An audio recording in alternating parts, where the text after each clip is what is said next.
সুপ্রিয় অষ্টম শ্রেণীর শিক্ষার্থীরা, ইউনিটি এডুকেশন বিডি চ্যানেলটিতে তোমাদের স্বাগতম। এই ভিডিওতে তোমাদের স্বাস্থ্য সুরক্ষা বইয়ে বার্ষিক মূল্যায়ন নির্দেশিকা 2024-এর বার্ষিক মূল্যায়ন নির্দেশিকার তোমাদের শিক্ষকের জন্য প্রশ্নপত্র সংক্রান্ত নির্দেশনা দেওয়া আছে।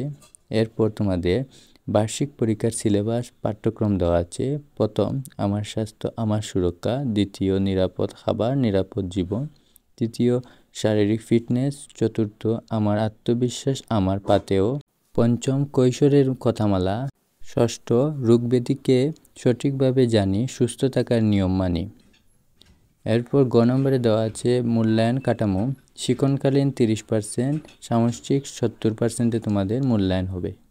শিক্ষণকালীন মূল্যায়ন কাজের বিবরণ ও মান বণ্টনে শ্রেণী কাজ, অ্যাসাইনমেন্ট, ব্যবহারিক কাজ, অনুসন্ধানমূলক কাজ, প্রতিবেদন উপস্থাপনের আকারে তোমাদের মোট নম্বর 30।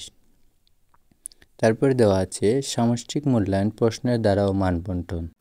নৈবেত্তিক প্রশ্ন, বহু নির্বাচনী প্রশ্ন 15টি, এক কথায় প্রশ্ন 10টি, মোট 25 নম্বর। সংক্ষিপ্ত প্রশ্নের উত্তর 10টি থাকবে, 10টি প্রশ্নের উত্তর দিতে হবে 20 নম্বর। রচনামূলক প্রশ্ন দৃশ্যপটবিহীন 5টি থাকবে, 3টি দিতে হবে, মান 15। রচনামূলক প্রশ্ন 60টি থাকবে, 5টি দিতে হবে, মোট 40। এরকম করে তোমাদের 100 মার্কের পরীক্ষা হবে। এই 100 নম্বরের মধ্যে পরীক্ষার্থী তোমাদের 70%-এ কনভার্ট করা হবে। এখানে একটি নমুনা প্রশ্ন দেওয়া আছে, নিচের কোনটি সংক্রামক রোগ? এরকম নৈবেত্তিক প্রশ্ন।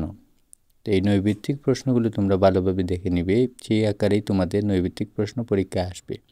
তারপর দেওয়া আছে তোমাদের এক কথায় প্রশ্ন 10টি। বজ্রাসন কোন ধরনের ব্যায়াম? আমরা শরীর ও মন পারস্পরিক সম্পর্কগুলো নিয়ে ভালো থাকা কি বলে? মাছ মাংস সঠিক তাপমাত্রায় সম্পূর্ণ সিদ্ধ করে রান্না কি বজায় থাকে?